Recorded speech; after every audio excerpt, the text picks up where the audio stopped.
आपको given that का मतलब देखते ही समझ जाओ, ये भी कंडीशन लगा रहा है कि हेड पहले टोस पर नहीं आया है।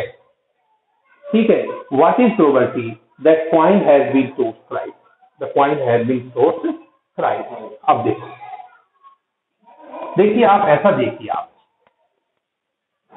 आपका सब सैंपल स्पेस कहूंगा मैं, तब ये आपका सॉल्यूशन यहां से स्टार्ट होता है। सब सैंपल स्पेस, बेटा ये सैंपल स्पेस नहीं है। उसने कहा है एक कॉइन को जब तक टॉस करना है जब तक हेड ना आ जाए या 3 बार टॉस ना कर दिया गया। देखिए क्या होगा, मान लेते हैं आपने कॉइन को थ्रो किया और कॉइन को थ्रो करते ही आपका टेल आया। ठीक है, क्लियर है सभी को? एक कॉइन को दोबारा बोलिए, a coin is tossed until a head appears or it has been tossed thrice। Head आना चाहिए, तो हो सकता है हेड पहली बारी में आ जाए और आप रुक जाओ, हेड की बात होगी। चलिए ठीक है भाई, आपने पहला ही थ्रो किया, हेड आया, आप रुक गए। या क्या होगा, आपने थ्रो किया, टेल आया, फिर हेड आ जाए, फिर आप रुक जाओ। ऐसे ही तो रुकोगे आप भाई, पहली हेड आया आप रुके। या क्या हो, टेल आके सेकंड टाइम पे हेड आया फिर हम रुक जाए। या बेटा टेल आके फिर हेड आ जाए फिर हम रुक जाए। तीसरी बार में तो हमें सब कुछ आएगा, सब आपका ही। अब आप लोग ये कहेंगे कि सर आपने इसको सैंपल स्पेस ना कह के सब सैंपल स्पेस कहा है। वजह क्या है बेटा, इसका सैंपल स्पेस अलग होगा। जब सिक्का एक बार थ्रो किया जाएगा तो उसके सैंपल स्पेस के अंदर एच और टी दो संभावना होगी। जब सिक्के को 2 बार थ्रो किया जाएगा तो उसके सैंपल स्पेस में 4 संभावनाएं होंगी, H T, T H, H H और टी टी।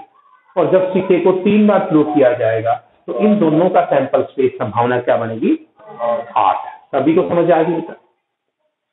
अच्छा, अब आपको उसने कहा है ए आपका जो कंडीशन लगाता है उसको दीजिए। ए क्या कहा है इसने, given that head does not appear on first throw.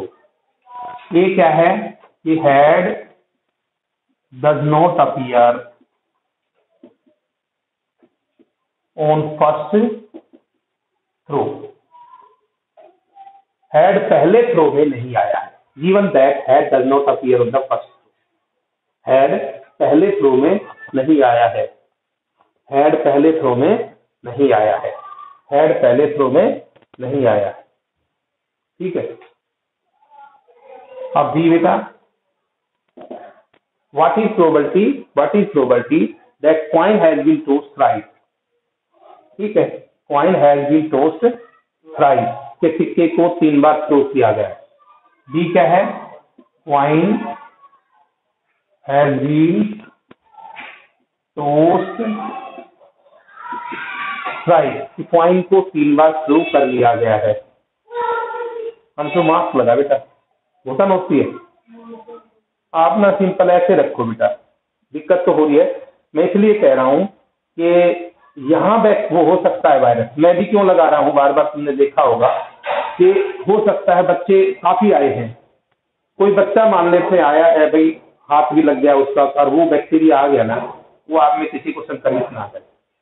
हालांकि कुछ नहीं है, मैं इसको जानबूझकर खुला इसलिए रखता हूँ, ठीक है जी, क्योंकि बंद में फिर भी वो मतलब पनपेगा, खुले में नहीं पनपता। कोशिश करो जितना हो जाए लगाओ मास्क, क्योंकि दिक्कत तो होती है। आप लोगों को जो लगातार 3 ट्यूशन पढ़ते हैं ना, उनको तो बड़ी भारी दिक्कत होगी। लेकिन अपना पतला लगाओ, ज्यादा से ज्यादा लगाना पड़ेगा, मास्क की बचा है।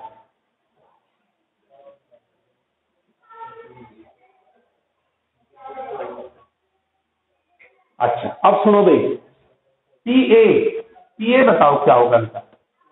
Head does not appear on first throw, head पहले थ्रो पे नहीं आया है। तो देखिए हेड पहले थ्रो पे नहीं आया, ये संभावना है। इसका मतलब या तो टीएच हुआ है, या टीटीएच हुआ है, या ट्रिपल टी हुआ है। क्लियर है, गलत नहीं बेटा?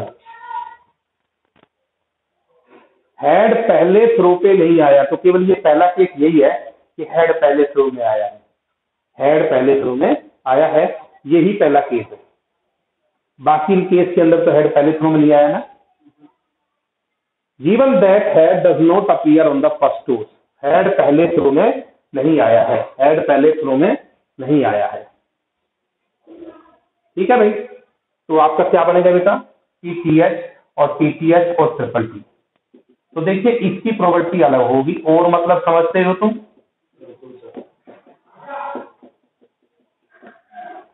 ये आया समझ,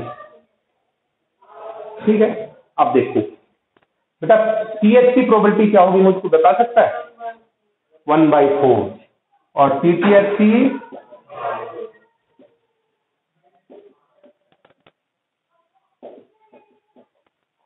ठीक है, नहीं आया समझ,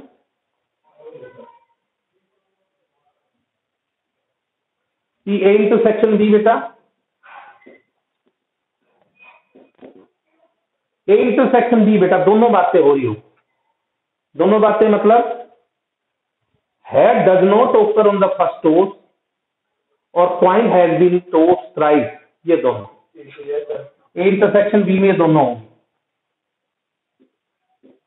टीटीएच और ट्रिपल टी। और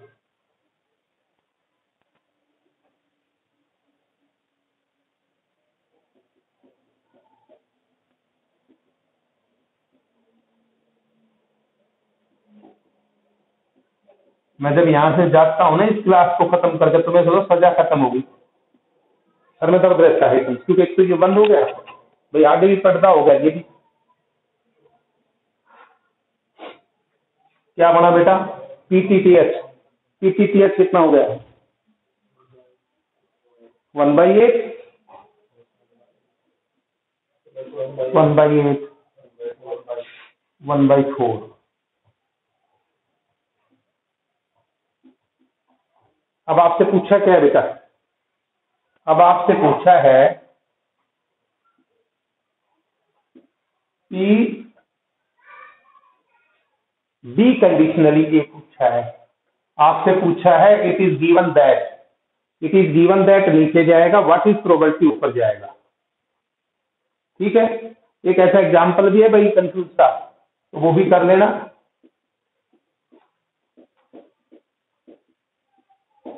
कि ए इंटरसेक्शन बी बेटा 1/4 अपॉन 1/, देखना भाई मैंने गलत नहीं कर दिया, और चेक कर ले कितना आया,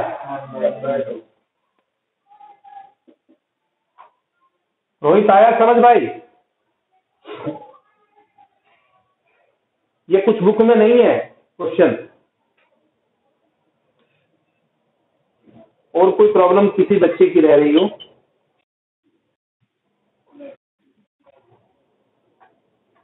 ये वाला बताऊं कि ए इंटरसेक्शन बी जो दोनों में हो, भाई क्वाइन को 3 बार टॉस भी कर दिया, टीटीएच और ट्रिपल टी, 3 बार टॉस किया और फर्स्ट टाइम हेड भी नहीं आया, तो ये दोनों केस होंगे। और बेटा इनकी अलग से प्रोबेबिलिटी होती है, टीटीएच की यदि आप 3 बार उछालोगे तो टीटीएच की आएगी 1/8 और ट्रिपल टी की भी 1/8, तो ये 1/4 आ जाएगा। अब आपसे पूछा what is probability that coin has been toss thrice, it is given that coin has not turn up first time head, तो बी कंडीशनल ये intersection B by T A, पिछली एक्सरसाइज की प्रॉब्लम है ये, और तो क्वेश्चन में तो पूछिए आप, बताया नहीं था उस करा चुका, बता दो कि पहली एक्सरसाइज, अरे पहली एक्सरसाइज में लास्ट क्वेश्चन है जो हमने फोटो भेज रखी है, अभी बताते हैं, घड़ी में टाइम देखो पहले कितना हुआ, कौन सा, एक मिनट, यही तो एग्जाम्पल है, बता रहा था मैं। A fair coin toss, if the coin toss head it is toss again, but if it toss tail a die is thrown, find the conditional probability of the event the die throws a number greater than 4, clear है। Given that there is at least one tail. बिल्कुल same वही question. हाँ भाई ये एक example है बेटा, और शायद मेरा जहां तक ख्याल है एनसीईआरटी में है ये, एनसीईआरटी में एग्जाम्पल होना चाहिए। एग्जाम्पल यहाँ का मेरे रूप में एनसीईआरटी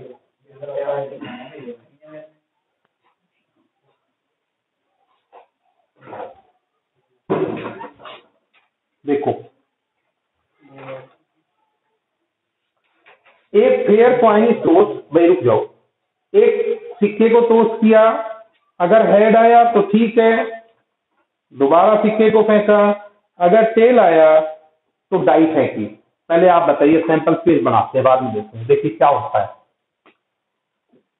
अगर आपको सिक्के को थ्रो किया आपने, ठीक है, अगर हेड आया तो सिक्का ही फेंका जाएगा, तो सिक्के पर टेल आ सकता है और सिक्के पर हेड आ सकता है। क्लियर है? इसे ये कहा है a fair coin is toss, if coin throws a head it is toss again, but if it throws tail, लेकिन अगर टेल आती है, टेल आती है तो डाई थ्रो की जाती है।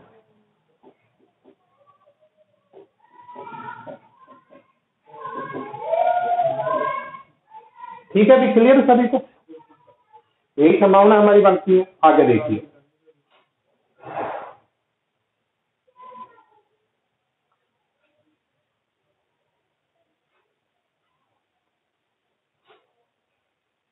find the conditional probability of the event the die shows a number greater than 4 given that there is at least one tail। तो given that को a लेते हैं हम, there is at least one tail, there is at least one tail। ठीक है बेटा, समझ आ रहा है? अब देखिए,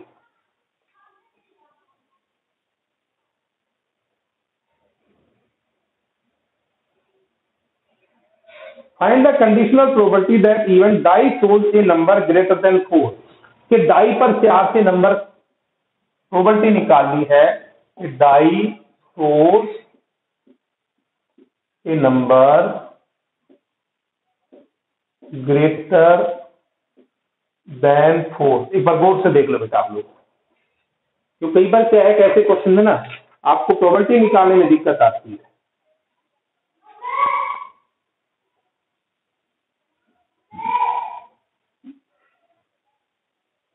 चलो आओ बेटा, PA there is at least one tail, there is at least one tail. Clear है? ये भी है भाई,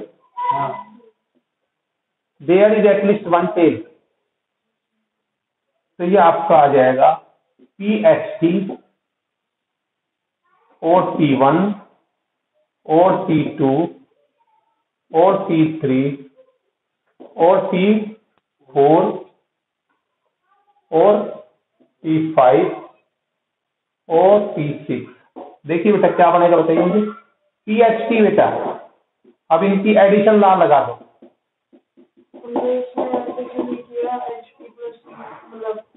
ये पूरे 7/8 इसलिए नहीं किया बेटा कि जब सिक्के को 2 बार उछालोगे तो आपकी संभावनाएं और भी तो होंगी। हमने उनको लिखा है दिस इज योर सब सैंपल स्पेस। आप इसको, इसलिए तो मैं कहता हूं ये आपका सब सैंपल स्पेस है। ये एग्जाम्पल नंबर 13 है मेरे पास एलिमेंट में। अब समझ रहे बेटा क्यों कर रहा हूं मैं, हैं? चलिए बेटा, इसकी प्रोबेबिलिटी क्या होगी, 1/4 होगी। ठीक है, लेकिन आप देखिए इसको ऐसे लिखोगे PT इंटू P1, समझ रहे हो? PT इंटू P1 ऐसे क्या बनेंगे बताओगे मुझे? देखिए बेटा ये तो 1/4 है। PT टेल की प्रोबेबिलिटी सिक्के पर, और बेटा 1 की प्रोबेबिलिटी डाई पर। यही चीज आपको शायद कंफ्यूज किया है। कितना है भाई मुझे बताना? ये तो 1/4 है, और ये 1/12 के कितने केस है? मेरे ख्याल 6 केस है बेटा। 1/2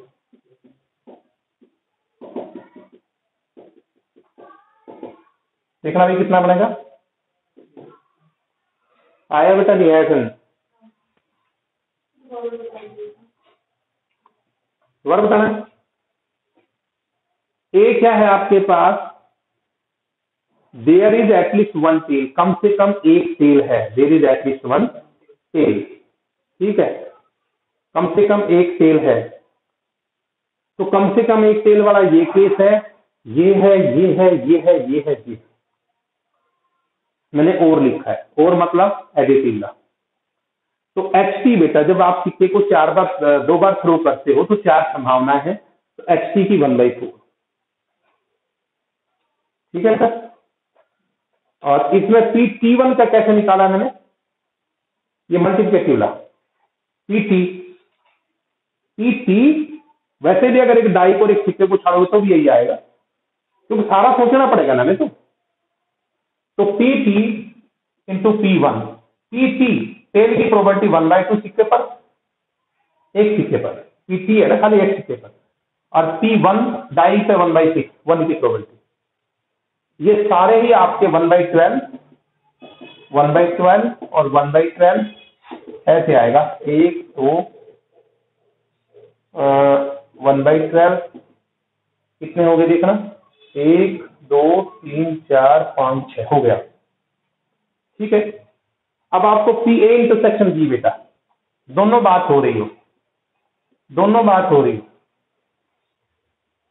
दोनों बात हो रही, बताओ क्या कहा है? Die shows a number greater than 4, die पर 4 से बड़ा नंबर है और कम से कम एक टेल आ रहा है, ये यानी कि P आपका P4 P5, हाँ ग्रेटर देन 4 है। देखा, मेरी गलती होगी बेटा, बस सॉरी, ग्रेटर देन 4 है। निकिता नहीं आया सुन, ग्रेटर देन 4 है,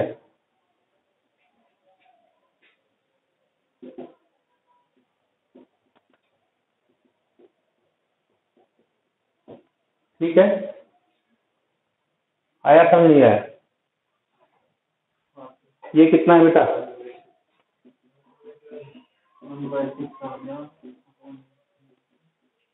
तेरे को समझ आ रहा है? वैसे पूरा आ रहा है, कटे बुक से कर लिया तो ले पीछे भी क्वेश्चन। इस बुक का एलिमेंट का ये फायदा है कि आप अगर इसके एग्जाम्पल करते हो ना, आपके क्वेश्चन हो जाते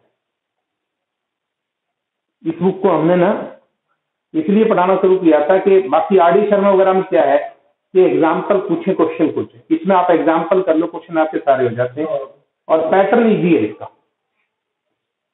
अब क्या आपसे पूछा क्या बेटा, बताइए? आपसे पूछा है व्हाट इज प्रोबेबिलिटी, आप तो समझ गए। इफ वाला नीचे जाएगा, what is probability die shows a number greater than 4 if there is at least one tail. Clear है? PA intersection B upon intersection B 1/6। तो कल 9 बजे आ जाओ भाई, इतना मत एक बेटा, अगले साल से तुम लोगों की मौज ही मौज होगी। ये 12वीं तक है, ठीक है ना? तो करना ही चलेगा भाई। ये रुक के जाएंगे मधुर, लक्ष्य और ये तीनों जन, बाकी चाहे मधुर, लक्ष्य और तीनों ने, हाँ मधुर, लक्ष्य और ये दूसरा परवेश, ठीक है बेटा। जाओ कल सुबह 9 बजे, हाँ सुबह 9 बजे भाई ग्रुप में डाल दिए टाइम।